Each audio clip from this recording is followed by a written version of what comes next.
Columbus Metropolitan Club was founded in 1976 by 13 women leaders who wanted to be included in the community conversation.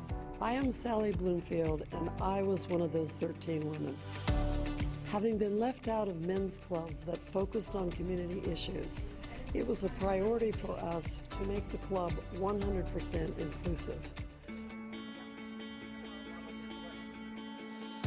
Today, CMC presents public policy forums every Wednesday at lunch with average attendance of more than 200 people. I'm Tony Bell, and I frequently attend forums, which are open to everyone and present relevant, current, and newsworthy topics. I'm grateful that CMC is nonpartisan and presents many perspectives on every topic. I'm Jane Scott, President and CEO of the Columbus Metropolitan Club. CMC is open to everyone. We invite you to explore the personal and professional benefits awaiting you at the Metropolitan Club. Welcome to CMC. Welcome to CMC. Welcome to CMC. Welcome to CMC.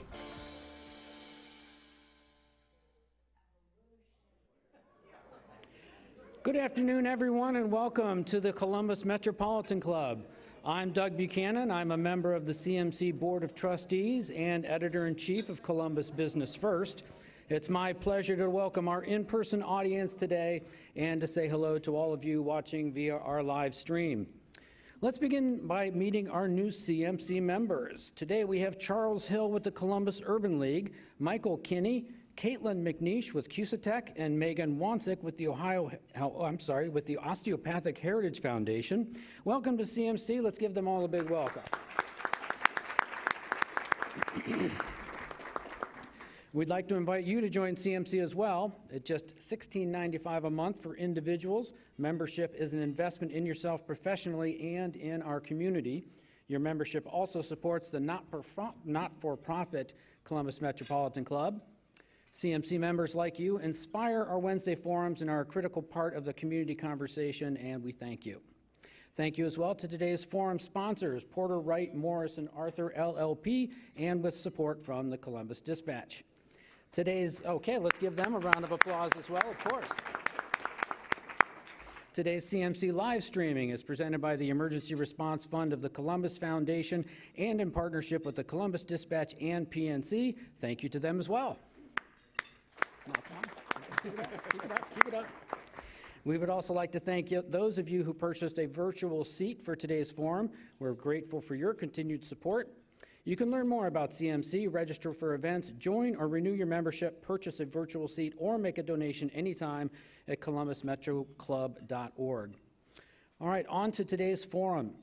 With the sweeping changes to the NCAA's name, image, and likeness rules, big changes are coming to the world of college sports. Ohio Governor Mike DeWine recently signed an executive order allowing college athletes to earn revenue using their name, image, and likeness. So, are amateur athletes still amateurs if they can sign contracts like the pros? What does this mean for athletes, teams, families, sponsors, and higher education? And will high school athletics be next? Our expert panel will dissect the issues and the implications of these game-changing new rules. Introducing our panel today will be Bob Tanis, Managing Partner with Porter, Wright, Morris, and Arthur LLP. And you can find more about each of today's panelists in your forum flyer and online. Bob, podium is yours.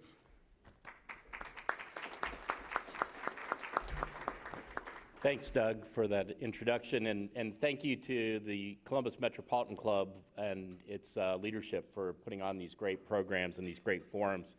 Porter Wright is very pleased to sponsor today's program, and we're excited about to hear what the panelists say. Porter Wright is a full-service law firm, started in 1846, so we're celebrating our 175th year as a firm this year. Excited about that. We have 8 offices in Ohio, Chicago, Pennsylvania, Florida, and Washington, D.C. So with regard to our sports law practice, I met Luke over 5 years ago and sort of immediately fell in love with his energy and passion, and I know that for those of you who know him will feel the same, and we'll get that today. At the time that we started talking about our developing a sports law practice, Really, our goal was to become one of the country's leading law firms representing athletes before, during, and after their sports careers. To get there, we really saw the importance of education as a really important foundation to the work we do, alongside with our legal representation. Today, Porter Wright represents high school, college, professional, and retired athletes in all of the major sports across the country. So we're well on our way in terms of having that national reputation. So as if you know Luke, as he's often fond of saying, let's do this. So let me introduce the panelists. Luke Fedlam, who's president of Anomaly Sports Group and chair of the Porter Wright Sports Law Practice. Next to him is Kristin Ronai, who's the director of compliance at the Ohio High School Athletic Association, and Roger Ingles, who's CEO of Executive Management Partners. And then also our host today is Roger Oller, who's the Columbus Sports columnist, the Columbus Dispatch sports columnist. So I will turn it over to you, Rob.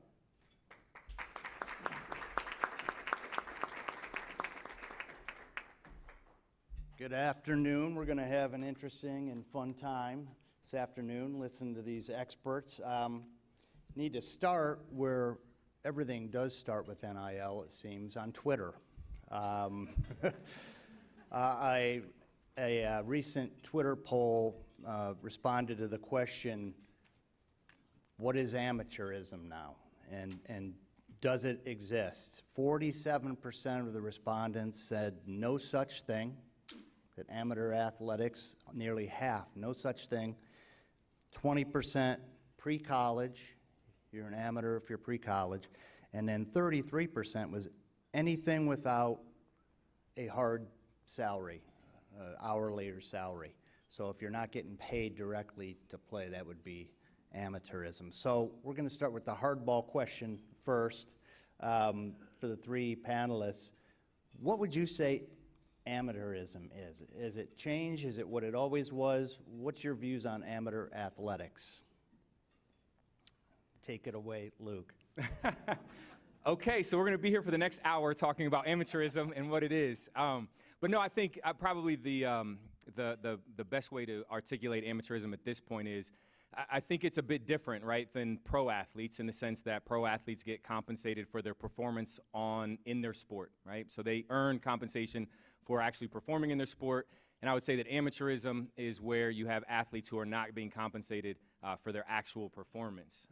You know, they may do deals that make them professionals, and we'll get into the name, image, and likeness side of things, where players may do deals that they get paid and they become business professionals.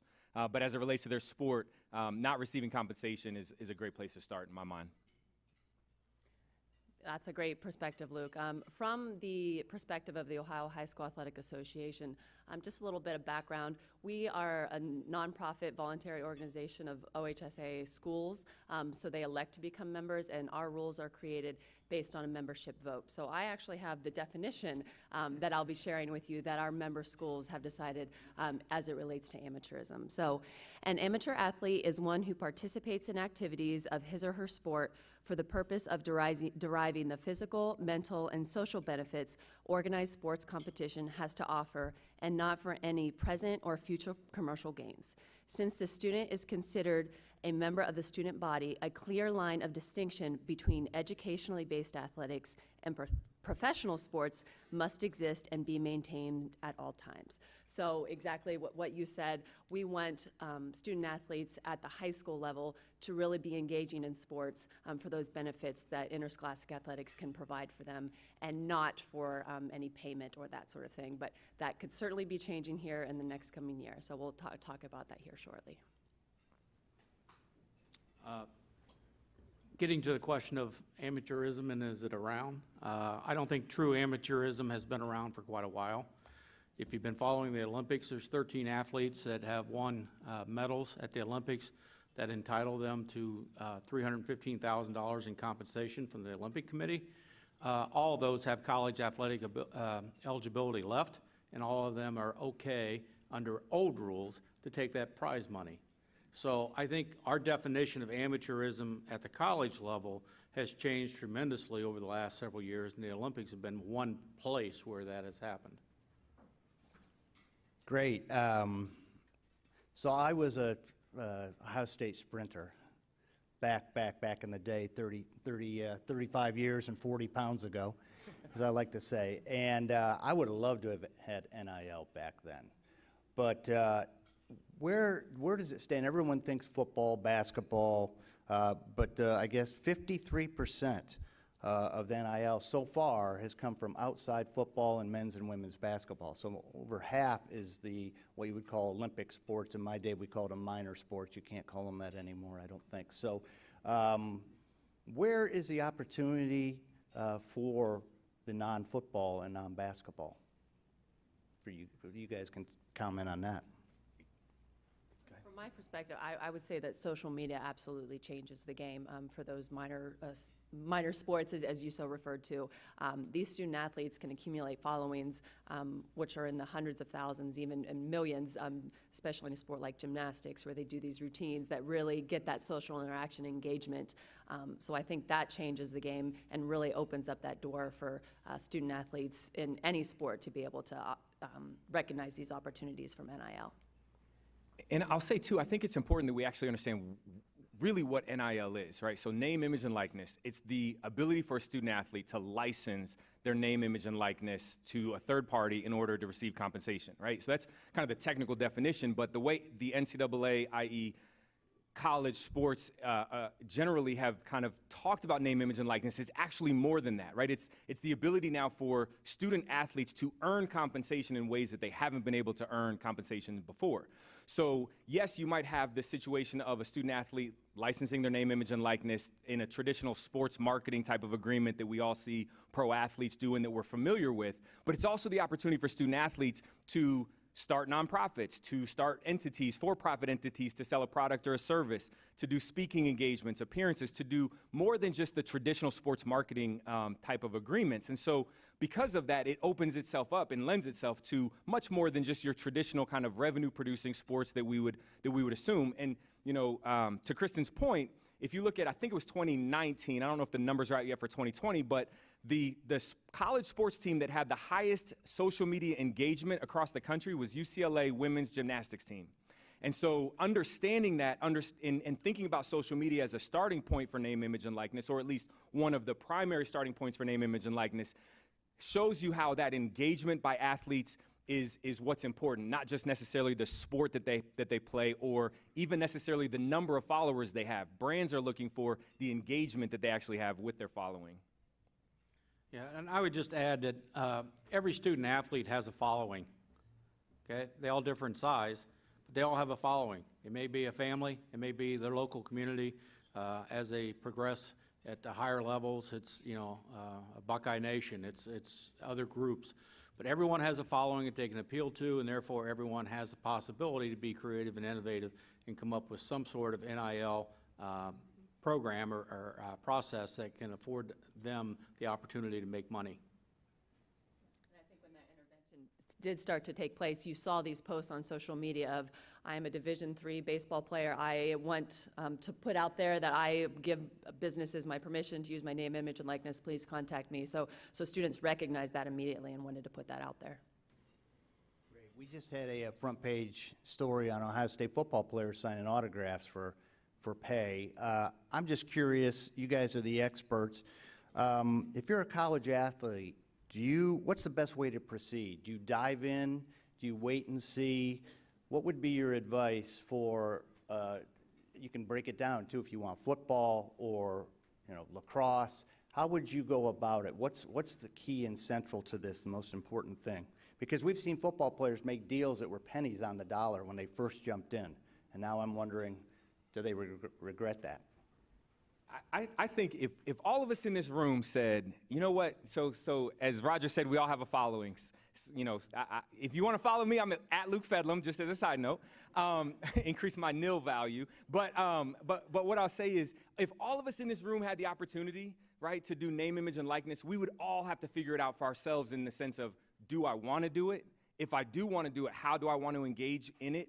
And I think that's the question that student athletes are facing, because a lot of times from the outside looking in, we assume that all student athletes want to participate in name, image, and likeness. And that's actually not the case. Some want to focus really on their sport. Others aren't sure how they might engage. So if I'm answering your question, I want to make that broad statement first, that there has to be a decision as to whether I want to engage and how I want to do that. And if I do decide that I want to engage, there are a lot of different ways. It depends on what do I want to do with the name, image, and likeness. If I want to do autograph signings or, just make as much possible money as I can, then there's a path of doing that. If it's that I want to make or engage in valuable opportunities to me and limit my engagement so that my time can still focus on my studies and on my sport and my performance within my sport, and so maybe I only want to take certain activities or name, image, and likeness opportunities, then my path might be a little bit different. But I think the key here is that this is really up to the individual student athlete to go through that process for themselves to figure out if and how I want to engage in name, image, and likeness. I would add, Rob, with that too, is that a lot of student athletes right now are asking questions about what can I do, what can't, what does this allow me to do? And I think it's important that the colleges and the universities set up a strong education program. If they can't do it themselves, and bring in an outside source. There are some great companies out there. I know Luke is aware of one.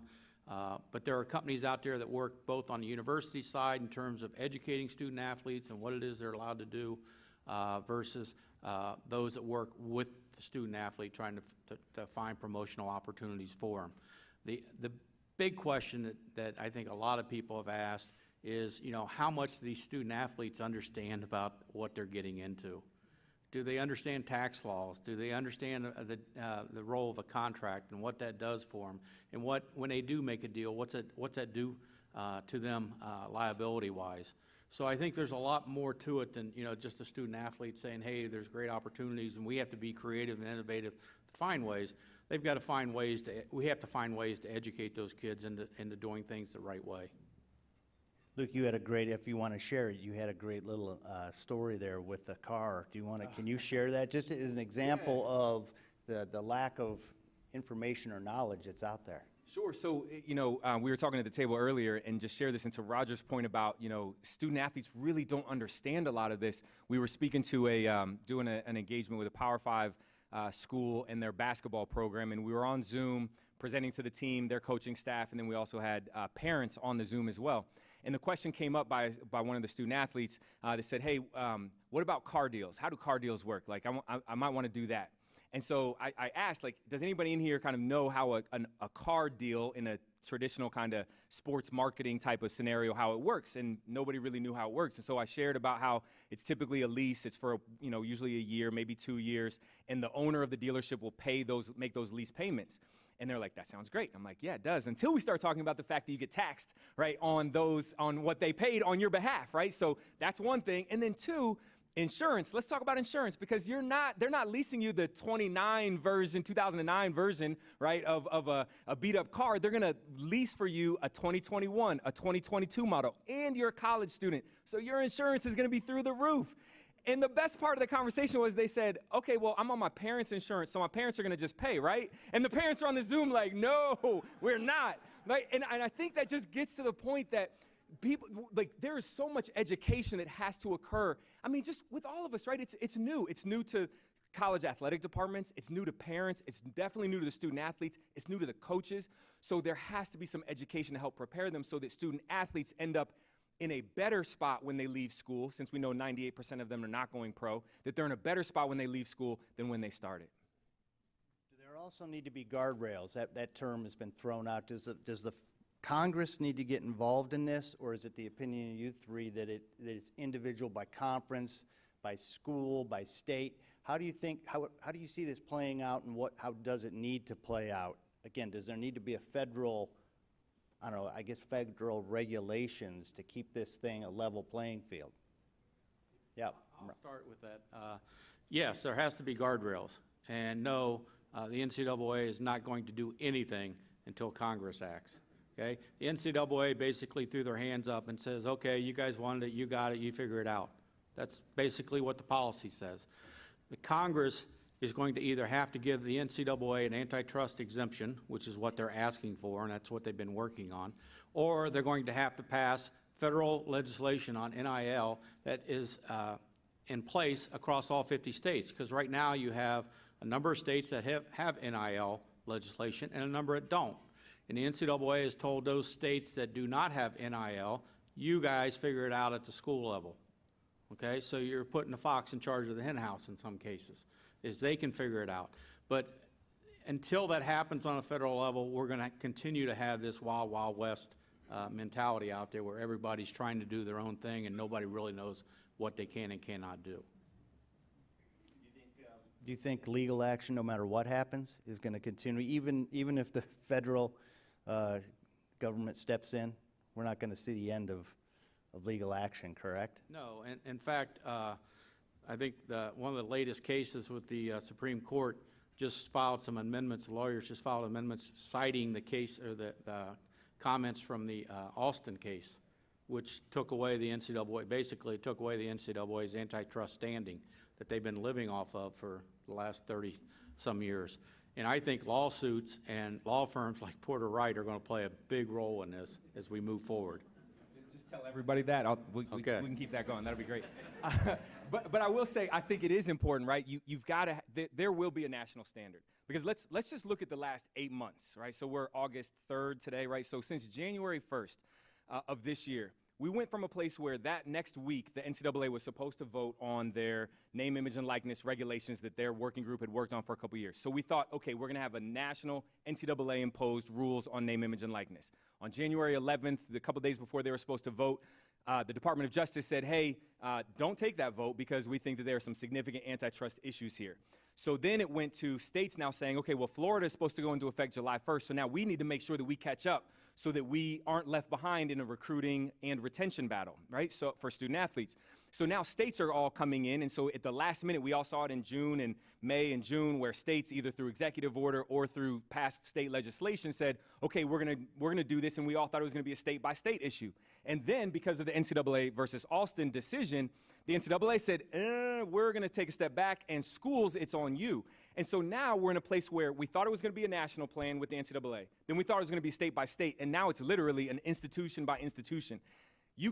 There can't be a competitive balance if what we're looking for is competitive equity. We can't have that if every single school has their own plan, because to the point earlier, it is in certain respects the fox guarding the hen house, because who's actually doing the enforcement? Because the NCAA is not doing the enforcement when it comes to name, image, and likeness, because it's a school policy. And therefore, ultimately, for schools to say, hey, that this recruiting, kind of battle that we're all in is fair, there's got to be a national standard. Okay. You're talking in some ways about unintended consequences here. And this one's for Kristin. This question, you've got Quinn Ewers, has given up his senior year high school in Texas to come to Ohio State. That's probably an unintended consequence. You're at OHSAA. How do you deal with this? What is your opinion on this? And you guys can chime in after she's finished. Absolutely. So from a high school perspective, the biggest tangible thing that I'm able to point to is there's going to be a big discrepancy now between schools that elect to become members of their state association and schools that don't, as in prep schools. Because now these prep school coaches are able to sell to these student athletes, hey, you can come to our school, we don't have any amateurism guidelines, you're going to be able to make hundreds of thousands of dollars if you come play for us, where if you stay at your local public school or local non-public school that you grew up in, you can't do those same things anymore. So it's really going to draw students away from those interscholastic opportunities that they have, which is a difficult thing to digest. Previously, those NCAA standards were level across the playing field, but because those have gone away now, those prep schools and non-state affiliated schools really are on a different level. So we've not had a year to experience that yet, but I will say this upcoming school year, there's going to be a lot of engagement with our member schools to see how do we want to address this moving forward. Because I guess kind of contrary to what you said, Roger, we want our member schools being the ones to make these rules. We don't want our state legislators to force these upon our member schools. Obviously, they have excellent insights and are going to be included in those conversations, but we really want our member schools to be the ones who are making these rules that their student athletes are abiding by. I would add, Kristin, that the NCAA created this mess by part of their interim policy is that prospective student athletes can participate in NIL. So that opens the door for kids that are at schools that are, the parochial or the non-public schools to participate. And I think right now, I believe there's only one state that allows it for a student athlete to, at the high school level, participate. And as you mentioned earlier, they can't participate using the high school's logos or images or trademarks, but they can participate in California.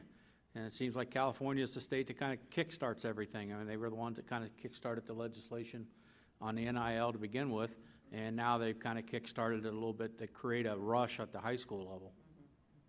I think it's important, too, to be honest about where we're at, though, as well, right? And it's easy to point out a particular individual that, could make a lot of money, and so he's foregoing kind of his senior year, but he's met all the academic requirements to be able to graduate early. We've seen that before name, image, and likeness. Student athletes have been able to do that before name, image, and likeness even became a thing. Student athletes have been able to, if we're talking about football, have been able to finish their high school senior year season, graduate, so that in January they can enroll in the school that they want to go play in. So we've already seen this before. That has happened. So now the difference is we're talking about dollar amounts associated or potentially foregoing their last year of playing at the high school level. But what we're going to be talking about for those who do that is typically those elite of the elite who will have the opportunity to, who really want to enroll as early as they can so that they can get the training, the development, and be 1 year closer to making it to the pros, right? I mean, that's partially what it comes down to, especially on the football side. So yes, money is involved and that changes things, but at the same time, this isn't something that is just brand new because of name, image, and likeness. It's been around and been happening for a while. Isn't that part of the issue, though, is that we have viewers who's like the 1% that can do this, but that doesn't mean 50% think they can't, right? There's the danger. It's who's in your ear, who are you talking to, who's counseling you. This is where education comes in on another level. Yeah. What are your thoughts on that? Do you foresee, I guess, try to project and speculate here, where do you see it headed? And yeah, so to that point, it's actually a great point, right? Because we know statistics have shown that only 2% of college athletes play professionally, but when polled, and I think the last time I saw this was 2018 or 2016, over 50% think they can play professionally, right? So you've got this kind of tension there and whatnot. But at the end of the day, I mean, that's a bit about what college should be about. Right? We know the money that's in college sports, and we could talk about that for the rest of the year. Every Wednesday at noon for the rest of the year, we could talk about the money in sports. But we don't have that time, and we won't get that programming.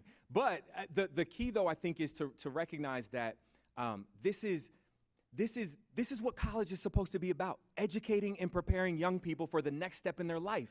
If their next step in their life is to be a computer programmer, great. College should prepare them for that. If their next step in life is to be a professional athlete, great. College should help prepare them for that and give them the education and the skills necessary to be able to be successful as they navigate these waters. I truly believe that name, image, and likeness is a conduit to provide meaningful real-world education to young people who might otherwise not care about it, right? If we're being honest, if we can now say, hey, you should take this digital storytelling class, you should take this marketing class now because it could impact you and how you could potentially earn money, then absolutely let's use name, image, and likeness as a way to get that education to young people who need it most. There seems to be, two levels here. There's a sky is falling side, and then there's nothing to see here side. Let's take this down to the locker room level. How is it going to affect team chemistry? I know that's been that kind of gets talked about around the water cooler or whatever. Is that the offensive left tackle or right tackle gets X and the quarterback's making 10 times that. How does that affect? Does the tackle just not block as well? That seems like a crazy thought, but I mean you hear that out there. There's all kinds of stuff being talked about. Is that a legitimate concern in terms of maybe not with in the NFL with 30, 35-year-olds who are mature, but with an 18-year-old, if it does come down to the high school level, a 19-year-old freshman in college, is there so much money that it's not a big deal, or is there potential for this being a big deal? Who wants to tackle that one? Yeah, the potential's there to be very disruptive. I mean, Urban Meyer was one of the leading proponents against NIL for a long time there at Ohio State. And part of it is that the complaints you hear from coaches is it's going to upset the locker room. It's going to create culture issues. It's going to, create the haves and the have-nots within our own team. That's something, coaches have been dealing with culture issues for a long time. It's going to be a factor in recruiting. Let's face it. When Nick Saban stands up in front of the Texas high school coaches, knowing that he can't use NIL as an inducement to attract kids to Alabama, but says, hey, my incoming freshman quarterback has got a deal for, almost 7 figures already. Hasn't played it down. It's going to be used. Kids are going to end up going to places where they think they can make money, and the transfer portal is going to explode. Because you know what? You make a whole lot more money when you're starting than when you're backup. And, the situation in Ohio State, I hope those 4 kids all stay here and all graduate in that quarterback room, right? They're talented kids. But when they see somebody making this money and they're starting and I'm 4th string and I have an opportunity to go someplace else where maybe I can get a little bit of that pie, what's going to happen? And the transfer portal's already made it easy. So that's part of that locker room culture is how do you keep kids involved in your program? How do you keep them from leaving?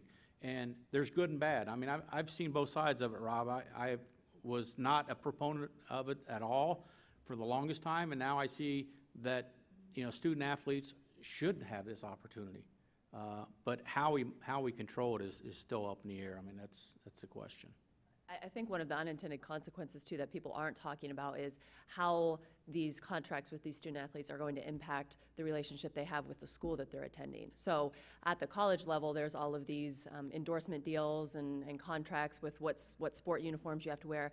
That's not necessarily as exclusive at the high school level. And if a student enters into a contract that says, I have to display something on my uniform, the current law in Ohio says it's okay as long as it doesn't conflict with a contract already signed by the university or college. So if that high school doesn't potentially have that same sort of contract, are we going to have student athletes with little emblems on their uniform because it's not in conflict? So it's really important the way that these rules are written to consider all those different factors, because now you have a family who is fighting against a school because my contract says I'm allowed to wear this emblem, but you're not letting me put it on your school uniform. Yeah, I think the locker room question is an important one, but I think sometimes it's blown out of proportion. Locker rooms have been, you've had the starters, the stars, the people who always get all the press attention, media attention, the interviews after games and things like that. So coaches have had to deal with that issue in the locker room, forever, right? And so let's not discount also the players themselves and their kind of how they view the value of what they're actually doing every day. Are they going to say, I'm not going to block him because he's making money and I'm not? No, right? Especially if they're part of that 50% that think they can go pro. So they want as much, as good a film as possible and all that. And they're performers. That's what they do. They perform on the field. That's what they're there for. But the other part is this. It's the coach's job. It's their job. They get paid a lot of money. In 42 of the 50 states, the highest paid state employee is a college basketball or football coach. Right? So we know that they get paid a lot of money. So guess what? For that money, this is another part of your job. Deal with it. Figure it out. Educate. Right? You're getting paid big bucks to do that. So it's part of your job. Make it happen. Sorry, I got a little fired up. My apologies. That's what we're here for. How about back to, before we move on here with questions, level playing field. Roger, you talked about it. Does Ohio State in Columbus, almost 2 million people, opportunities, how much of an advantage is that to even a Purdue or a place, or a smaller school? Does NIL, or NIL as we're calling it now, I guess, does that just make the rich get richer? Well, we're already dealing with that. I mean, we have, top 5 programs in the country, Texas, Georgia, Oklahoma, Ohio State. Alabama, they're already rich and they're already getting richer. I mean, so does it give the others an opportunity to compete? Yes. But I think it's something that is just part of college athletics right now. You know, where I'm mostly concerned is what's it do to the small schools who just went through budget cuts, who just cut programs, who cut coaches, and now are looking at, I've got to have compliance for NIL. And how do I do this? And they can't afford to hire the outside groups. They can't afford to hire a staff member like, you know, Tennessee or Stanford or whoever does. That's where the difference is going to be. It's going to be in how they are able to best serve their student athletes. Great. Okay, so it is CMC's tradition to take audience questions. This is the fun part. Jane Scott of CMC is curating questions from the live stream audience and for in-house audience. That's you. Please keep your questions brief and to a point, and have it be a question, not a statement.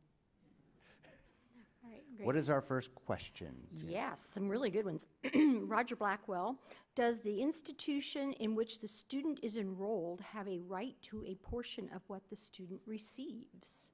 And I guess the other piece of that question, if I can expand on Roger, these kids are getting scholarships, and now they're making $1 million. Do they forfeit their scholarship? No. The university can't be a part of their arrangement.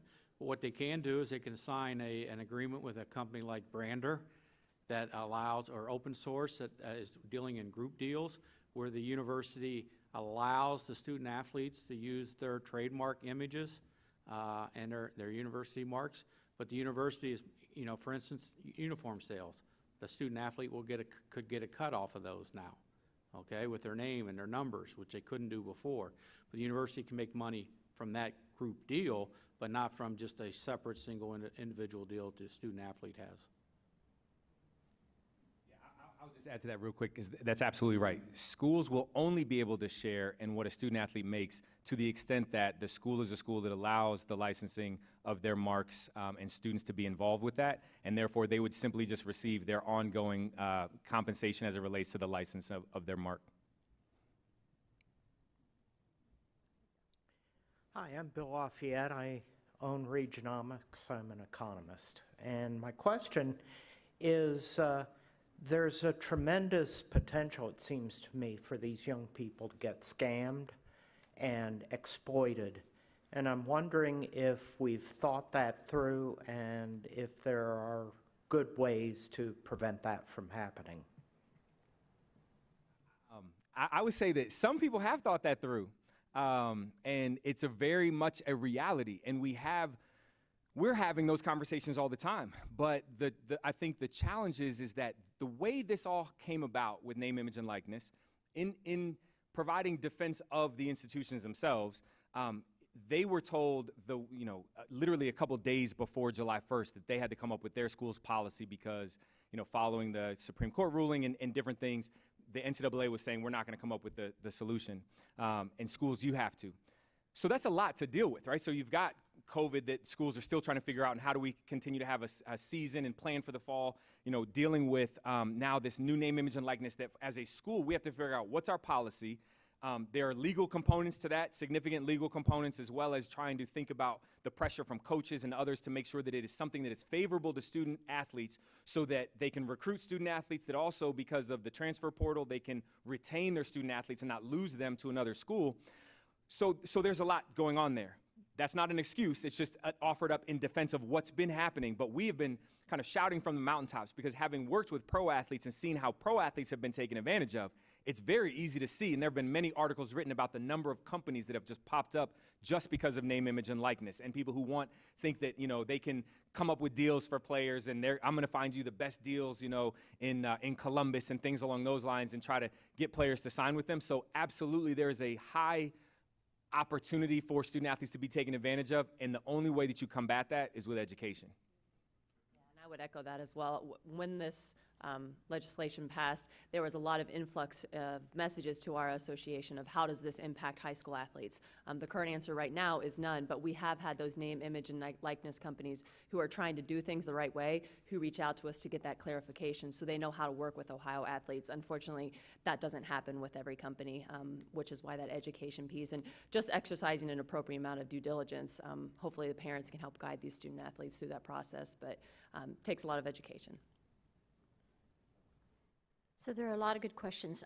Mary Urena asks, with social media available to all college students, why are the resources of a university about NIL education only in the context of student athletes? Wouldn't all students benefit?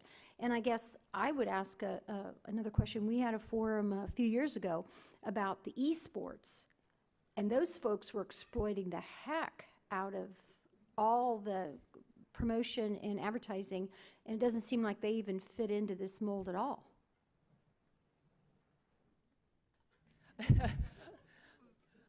I would say that there is a lot of, I guess, misunderstanding, especially at the high school level, and I'll go back right there because that's where I live, about the relation of esports and chess club.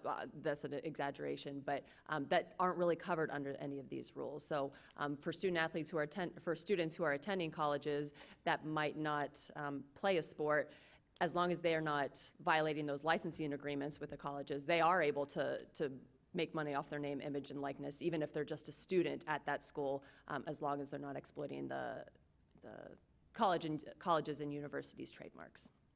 And the listener who asked the question is spot on, right? Which is, yes, name, image, and likeness education would be great for all student athletes. All students, excuse me, right? All students. But non-athlete students have been able to start businesses, sell products, market themselves for forever, and it's just brand new to student athletes. And we know, based on the earlier question by Bill, which is there's a high likelihood of risk of someone being taken advantage of student athletes in particular being taken advantage of because of their celebrity status and the dollars involved. So that education is critical to get them first. But yeah, absolutely, this education should be for all students. Denny Vincent, and my question, well, a thought and a question.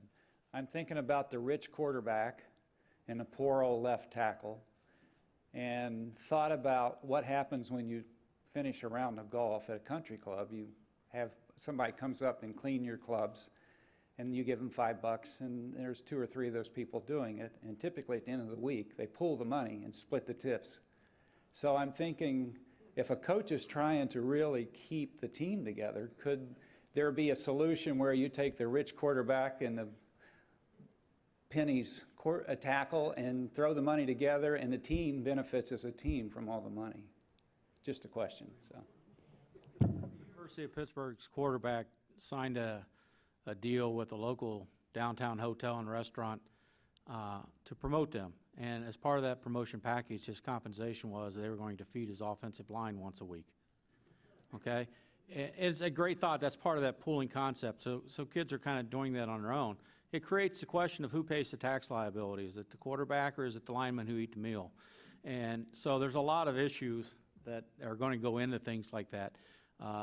Do you see it happening? Yes. Miami of Florida, every football player is receiving $500 a month from a apps group, right? So they're making $6,000 a year, 85 kids that they signed a group deal with. So that's an example of creative ways that you can do that. Is it going to happen without major legislation? Probably not. So Carol McGuire asks, OSU will soon sell jerseys with current student athletes' names and numbers on them. Looking at this and many other revenue-generating activities, what's the larger scope and scale that this might create? Right? I mean, the sky's the limit. It's only, name, image, and likeness is limited only by the creativity that people have to come up with new ways of doing things. And what I think is important, and this goes back to kind of our earlier conversation around just the fact that this is a school-by-school policy and that a national standard will need to be figured out, which is what you see and what we're seeing now is just 3 months ago, across the country, schools were adamant about the fact that student athletes will not be able to use school marks in any type of promotion for name, image, and likeness activity. But then you have one school that does it, and then what happens? Other schools say, well, we got to do it too. And so you have one school that says, hey, we're going to allow student athletes to participate in jersey sales and get, licensing and opt into a licensing type of, model. Then, of course, you're going to have other schools that will do that. So we're going to continue to see that happen. And at some point, there will be a national standard around what this looks like that will help to say, okay, at least all schools are on the same footing in terms of what they're going to do within this name, image, and likeness space. Ann Gabriel, Ohio University, retired, and I was the faculty athletic representative for 7 years, worked with the MAC and the NCAA. And so I think you've kind of alluded to this, but more specifically, we still think of name, image, and likeness as Power 5, and football and basketball in particular. So my question is, how do you see it impacting the Mid-American Conference and the other Group of 5 conferences in particular? Likeness is going to work for anyone who wants to engage in it and has the ability to engage in it. So, quick example, Chloe Mitchell. Chloe Mitchell is a volleyball player. She's now going into her sophomore year at St. Aquinas College in Grand Rapids, Michigan. That's an NAIA school. So NAIA actually passed name, image, and likeness a year prior. And so she was a high school senior during the beginning of the pandemic, started on TikTok with just a couple followers and created a she shed and just, chronicled this whole turning her, garage or the shed in the backyard into this like lounge area and gained about 3 million followers because of it, right? And so she went in, over this past year, she's already been making money on name, image, and likeness because of it.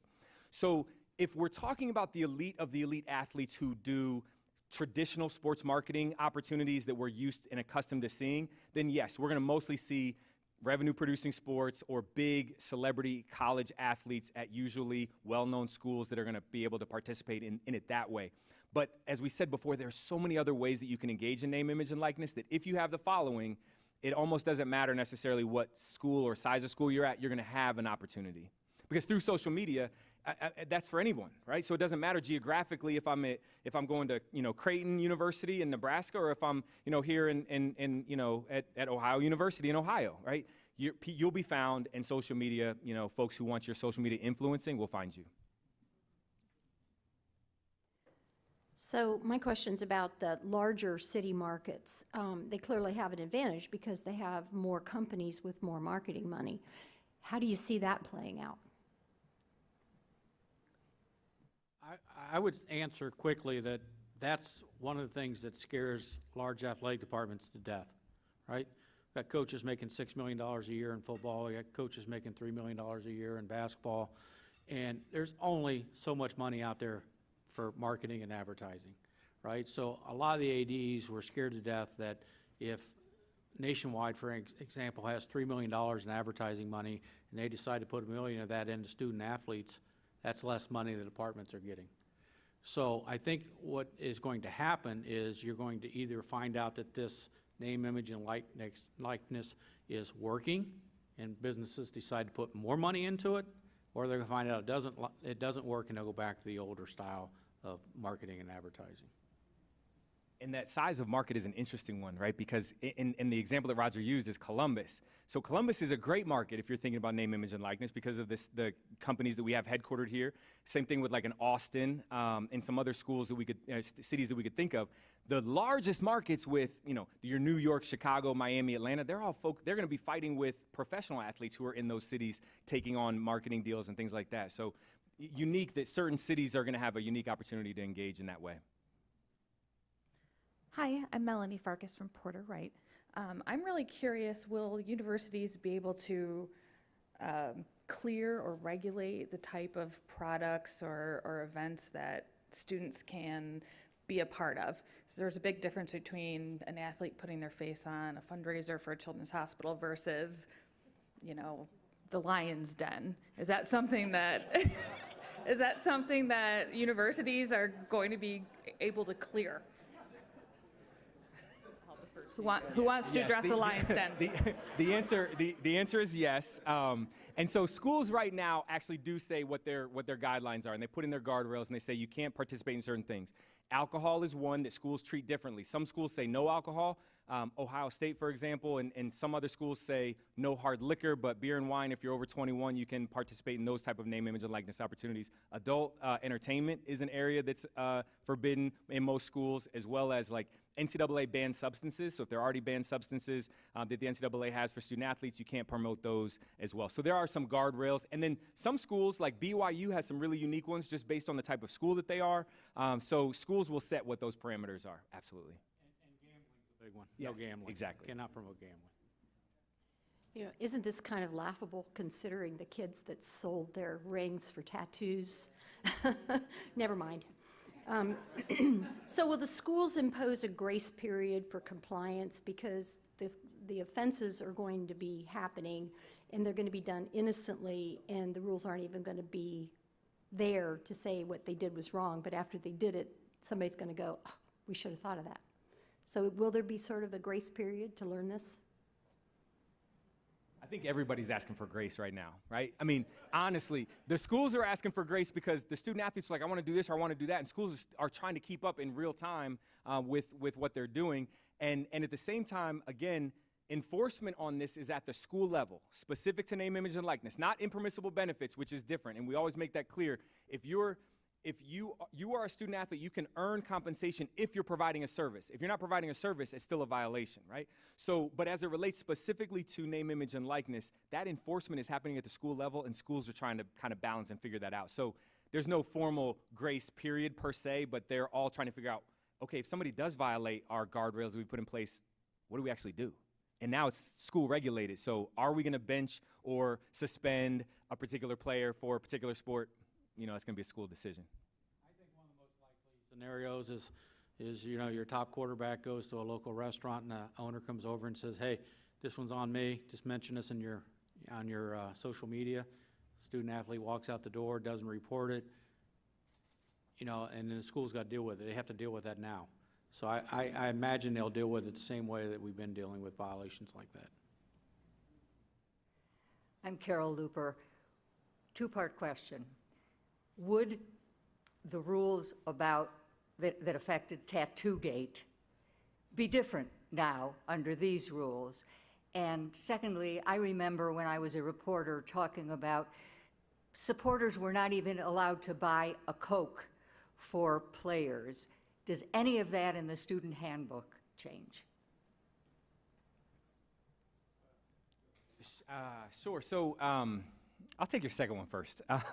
The supporters piece is kind of like what I said before. So again, you're still in that same place. We're still in the same place as we were before with the rules that a student athlete, impermissible benefits, that still is in place. And so if you're just buying student athletes something, whatever that is, a Coke, a meal, taking them to a game or whatever that might be, that's still prohibited if they're not providing a service for you. Now, if they end up sending out some social media posts about that, that's different. They have to report it and disclose it.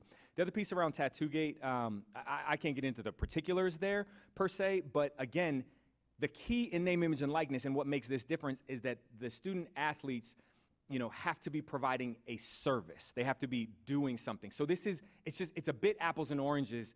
I know that it comes up a lot, just like Reggie Bush and his Heisman, and now that these rules are changing, but it's different because we're saying, hey, student athletes, just like other students, if you provide a service, you can receive compensation, and therein lies that contract, if you will.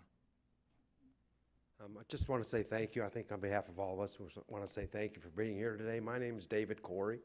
I'm the Executive Director of the Bowling Centers Association of Ohio, and we've been talking today from the university's perspective and also from the, I guess we call them student athletes, but they're really athlete students.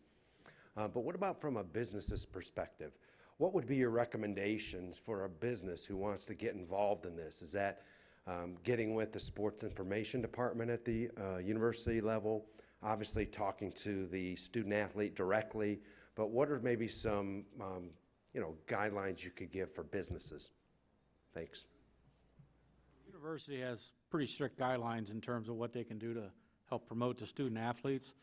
I think the best thing, there are several really strong organizations out there that work on behalf of the student athletes that you can get registered with.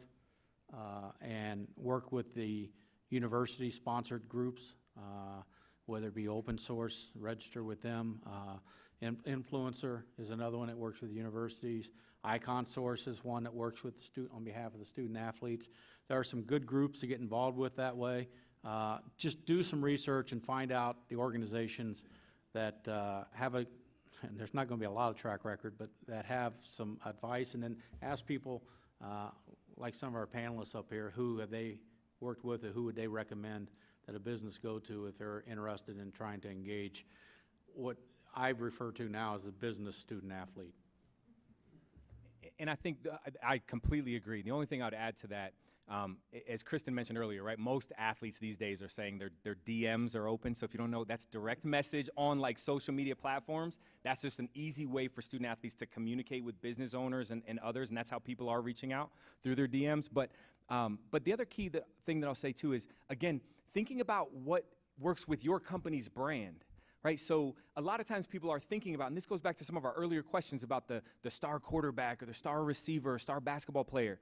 But I've had conversations with business owners who've talked about, you know what, I want to focus on, and he said I could share this information. I was talking, I used to work at Scott's Miracle-Gro, Central Ohio company. I was talking to their head of marketing, and we had this conversation about name, image, and likeness. He was like, you know what, I'd rather, instead of having, we could go out and get any celebrity sponsor we want to, I'd rather have somebody, a student athlete that cut grass when they were a kid, right? Somebody that, you know, played football in their backyard where their grass was, they had to take care of their grass and trim it just right to play a good football game on it, right? Because that's authentic to our brand. And so when I think companies remember that of what type of student athlete would be authentic to our brand, that creates opportunities, because now you're not competing to get that star quarterback or that wide receiver or whatever it may be. You may be looking for that student athlete that can really speak to the mission of your business, the mission of your company, and bring you followers or at least additional attention, which is why you're putting money behind it, in a way that's beneficial to the business. And real quickly, just to take this opportunity to use this platform, I guess businesses don't contact student athletes at the high school level just yet. So that would be my advice in that regard. It certainly is coming, and if there is that interest in the future moving forward, it would be the school's athletic administrator or principal that you would reach out to, but don't want to waste this opportunity to put that reminder in there. All right, well, I hope you found today's forum concerning, exciting. I'm not sure where all of the above. Okay. Please make plans now to join us next Wednesday as we follow up today's forum with one on critical race theory. Buckle your seatbelts for that one. Our thanks to our forum sponsors, Porter, Wright, Morris, and Arthur, LLP, and the Columbus Dispatch, and to the Emergency Response Fund of the Columbus Foundation for presenting our live stream in partnership with the Dispatch and PNC. And thank you to our online virtual seat patrons, and a special appreciation and thanks to our speakers, Bob Tanis, Luke Fedlam, Roger Ingles, Kristin Ronai, and our host, Rob Oller. Can we have a round of applause for them, please?